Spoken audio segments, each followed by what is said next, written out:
कोसला रामचंडी मंदिर अनुगुल जिले थिबा एक देवीपीठ। एही मंदिरटी कोसला ग्राम रे रहिछि, जहाँकि अनुगुल ठारू 63 नंबर राज्य राजपथ रे बागेड़िया रास्ता रे देवगढ़ आड़कू गले 28 किलोमीटर दूर रे अवस्थित। देवी नाम अनुसार एही ग्रामटीर नामकरण करा जायथिबा लोककथा रहिछि। एही क्षेत्र रे उभय शक्ति एवं शिवंकर उपासना करा जायथाय। एठारे देवी रामचंडी को पूजा कले बंध्य नारी माने संतानवती होइथांती बोली विश्वास रहिछि।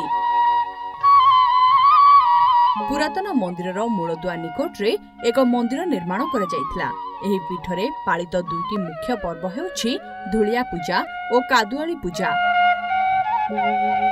भाद्रव मास कृष्ण पक्ष द्वितीय दिन रे एठारे एक यात्रा अनुष्ठित होइथाय। जुलाई रु अगस्त मध्य हेउथिबा एही यात्रा रामचंडी यात्रा बा कादुआली यात्रा नाम रे परिचित। एही उत्सव प्रत्येक वर्ष पालन करा जायथाय और एठारे हजार हजार भक्त जोग दैथांती। Bureau report, rising Odisha.